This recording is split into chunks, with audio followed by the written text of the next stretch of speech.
बेटे किसी रुद्र के स्कूल में गर्मी की छुट्टियां थी, इसीलिए रुद्र दिन भर घर पर रहता, टीवी देखता, मोबाइल फोन पर गेम खेलता और घर पर सारा दिन आराम करता। लेकिन गर्मी के दिन होने के कारण वो दिन भर घर में एसी चालू रखता था।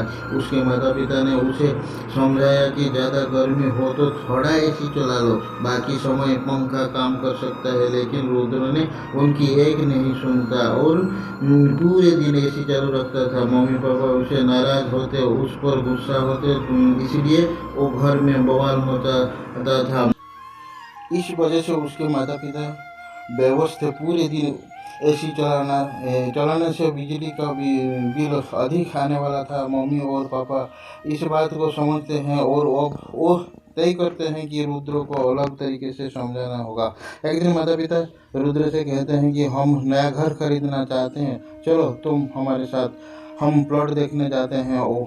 ये सुनकर रुद्र बहुत खुश हो जाता है और वो अपने माता पिता के साथ नया प्लॉट देखने के जाता है। उसके माता पिता उसे अंडर कंस्ट्रक्शन साइट पर लेकर जाते हैं। दोपहर का वक्त था, बहुत ज़्यादा धूप हो, गर्मी ज़्यादा हो रही थी। रुद्र आते समय भी उसके पापा को गाड़ी में एसी लगाने को कहता है। कार में निकलने के बाद वो सभी प्लॉट देखने जाते हैं। फिर पापा रुद्र से कहता है, रुद्र देखो, ये सब लोग कितने दुख से काम कर रहे हैं। उनके पास में ना पंखा है, ना कूलर, ना ही एसी, लेकिन सभी आदमी मेहनत करते हैं और पैसे कमाते हैं। तो पैसे की कीमत होनी चाहिए कि नहीं? रुद्र को समझ नहीं आता कि पापा क्या कर रहे हैं। उसके बाद वो सभी प्लॉट को देखकर आ जाते हैं। अंकल प्लॉट के बारे में बताते हुए कहते हैं कि हमारे बिल्डर साहब थोड़ी देर में यहाँ आ जाएंगे, तब तक आप नीचे जाइए, आपको पीने के लिए ठंडा पानी देता हूँ। तभी हमेशा फ्रिज का पानी पीने वाला रुद्र वो मटके का पानी बहुत पसंद आता है। वो कहता है, ज़्यादा ही अच्छा है ये पानी। मम्मी पापा हंसने लगे। रुद्र उस वॉचमैन अंकल को बोलता है कि आप ये घर पतरे का है, आपको बहुत बहुत गर्मी होती है ना यहाँ? वॉचमैन अंकल बोले, हाँ बेटा, घर में सिर्फ औरतें सोते हैं, हम सब पुरुष बाहर सोते हैं, मच्छर भी बहुत काटते हैं बेटा। रुद्र पूछता है कि आपके घर में एसी नहीं है क्या? इस वॉचमैन अंकल को एसी का मतलब पता नहीं था। वो पूछते हैं, एसी क्या होती है बेटा? तभी रुद्र कहता है, आपको एसी क्या मतलब पता नहीं है क्या? कूलर या फैन होगा ना आपके घर में? तो वॉचमैन अंकल बोले, फैन एक है, बहुत धीरे धीरे घुमाता हूँ, और ज़्यादा फैन इस्तेमाल कर किया तो बिल भी ज़्यादा आएगा ना, फिर बिल्डर साहब चिल्लाएंगे हम पर, इसलिए ज़्यादा नहीं चलाते हैं हम फैन। ये सुनकर रुद्र को बहुत बुरा लगा। वो बोला, मम्मी पापा, इसको कितनी गर्मी होती होगी ना। तभी वॉचमैन अंकल का पोता वहाँ पर आ जाता है। उम्र में वो रुद्र जितना था, उसके कपड़े गंदे थे। रुद्र पूछता है, वॉचमैन अंकल ये कौन है? वॉचमैन अंकल बताता है, ये मेरे पोता है, तो गांव में रहता है, पर छुट्टी है तो वो यहाँ पर आया। रुद्र उस लड़के से पूछता है, तुम्हें इस घर में बहुत गर्मी होती होगी ना, तो फिर तुम्हें एसी में बैठने का मन नहीं होता है? बोला, घर में गर्मी होती है, हमारे पास ज़्यादा पैसे नहीं है एसी लगाने के लिए। सुनकर रुद्र को बहुत बुरा लगा। रुद्र मम्मी पापा के साथ घर चला जाता है। उसके पापा उसे पूछते हैं, रुद्र बेटा क्या हुआ, इतना शांत बैठे हो?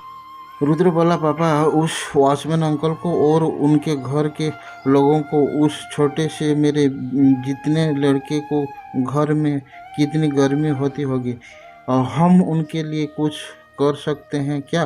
पापा बोले, हम भला क्या कर सकते हैं? तभी रुद्र बोला, हम उन्हें एक नया कूलर लेकर दे, और ज़्यादा बिल आए तो वो अभी पैसे हम दे। पापा उस पर बोले, ये कैसे मुमकिन है रुद्र, पहले से ही तुम घर में दिन भर एसी लगाते हो, उसका बिल भरना अफोर्ड नहीं हो सकता है, फिर उनके लिए कहाँ से पैसे आएंगे? तो बोला, आज से मैं ज़्यादा वक्त एसी नहीं चलाऊंगा, आप जब कहेंगे तभी चला, आप चाहे तो हम सिर्फ फैन ही यूज करेंगे, जो पैसे बचेंगे उसमें से उस वॉचमैन अंकल के लिए कूलर लेते हैं, थोड़ा लाइट बिल पैसे देंगे उनको, इस कड़क धूप से थोड़ा आराम मिलेगा। सुनकर मम्मी पापा को बहुत खुशी हुई और वो बोले हमें बहुत खुशी हुई कि एक इंसान के तौर पर दूसरे इंसान को दर्द को पीड़ा को समझना और उसके लिए कुछ करना ही एक सच्चे इंसान की